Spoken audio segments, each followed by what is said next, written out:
महावीर स्वामी एक बार राजगृही के गुणशील उद्यान में विराजे। वहाँ समोशरण की रचना हुई। देशना सुनने के लिए मानव, पशु, देव आदि सभी पहुँचे।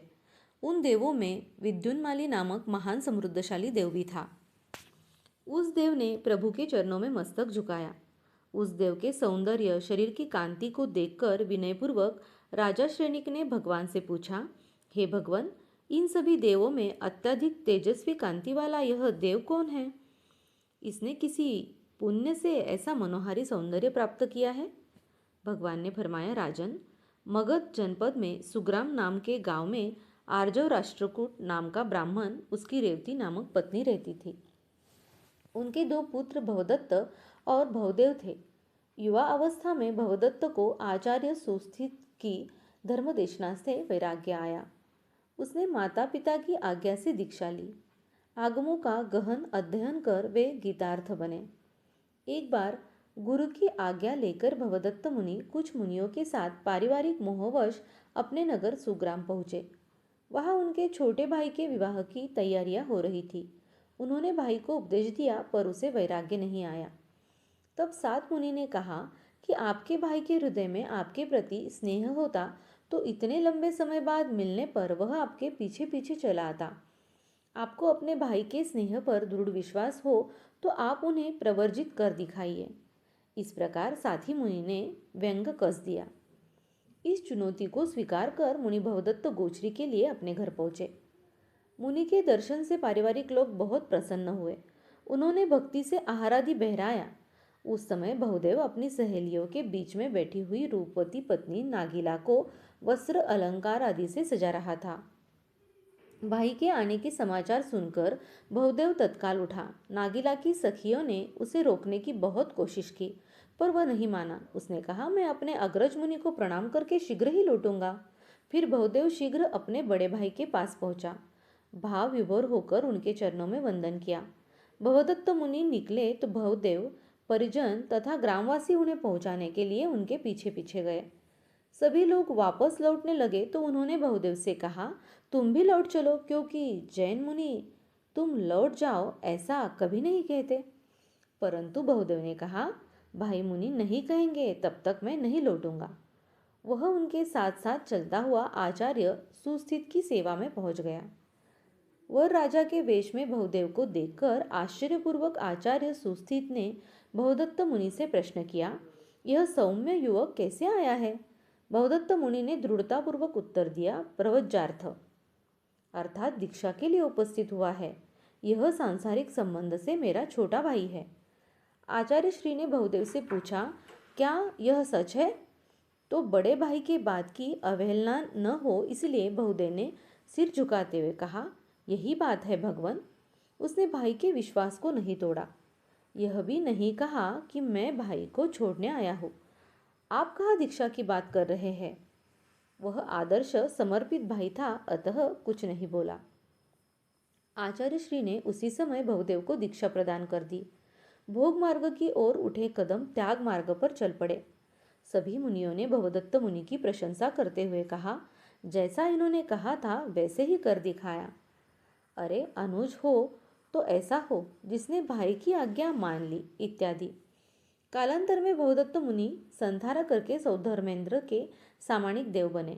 बहुदेव मुनि बड़े भाई का मान रखने के लिए दीक्षित तो हुए, पर उनके मन में बसी हुई नागिला को नहीं भूल पाए। वे बाह्य रूप से श्रमणोचार पालते थे, परंतु उनके अंतर मन में तो नागिला ही बसी हुई थी। रात दिन यही चिंतन करते कि मेरे बिना सारा परिवार, नागिला कितने दुखी होंगे। नागिला पर क्या बीती होंगी। उसने अन्न जल का त्याग किया होगा, सारे श्रृंगार त्यागे होंगे। मेरे बिना मछली की तरह तड़प रही होंगी, आदि। बहुदेव 12 वर्ष से अपनी नागिला से मिलने की इच्छा लिए हुए एक रात्रि में बिना किसी से कहे शीघ्र अपने गांव की ओर गए। वहां एक छतरी में जाकर रुक गए। बहुदेव मुनि पधारे तो ग्रामवासी दर्शनार्थ आए। पति के जाने के पश्चात नागिला अनेक दिन उदास रही। फिर ज्ञानी मुनि का उपदेश सुनकर 12 व्रत अंगीकार किए। आज मुनि आगमन की बात सुनकर वह भी वहां पहुंची। बहुदेव मुनि ने उसे पूछा, श्राविके, क्या आर्जव राष्ट्रकूट और रेवती जीवित है? तब नागिला ने कहा, मुनिवर, वे दोनों तो इस लोक से विदा हुए, बहुत काल बीत गया। फिर आगे का सवाल पूछा, हे श्राविके, क्या तुम नागिला को जानती हो? मैंने भाई का मान रखने के लिए दीक्षा ली और उसको शादी करके छोड़ गया था। अब वो कैसी है? उसका रूप, उसकी सुंदरता फीकी तो नहीं पड़ी? तब वह श्राविका बोली, नागिला ठीक ऐसी ही लगती है जैसी मैं हूँ। उसमें और मुझ में कोई विशेष अंतर नहीं है। परंतु आप तो अब पवित्र श्रमणाचार का पालन कर रहे हैं, अतः अब आपको उस नागिला से क्या लेना देना? आपने पूर्वोपार्जित पुण्य से अच्छा किया कि संसार छोड़कर दीक्षा ली। आपके जाने के बाद नागिला आदर्श श्राविका बनी। उसने गांव की अन्य महिलाओं को भी श्राविका बनाया। जीवन भर आयम्बिल का संकल्प किया। आप उससे मिलने की अभिलाषा लेकर आए हो, परंतु उसे आपसे कोई प्रयोजन नहीं है। अतः यही अच्छा होगा कि आपने जिस उत्तम श्रमण धर्म को स्वीकार किया है, उसका अंतर्मन से पालन करके शाश्वत सुखों को प्राप्त करने में ही संलग्न हो जाए। यही आपके लिए श्रेष्ठ होगा। मैं आपको यह भी बताती हूँ कि अखंड ब्रह्मचर्य का पालन करने वाली, प्रतिदिन आयम्बिल करने वाली और 7 धातु के अशुचि का भंडार रूप आपकी रूपवान पत्नी नागिला और कोई नहीं है, मैं स्वयं ही हूँ।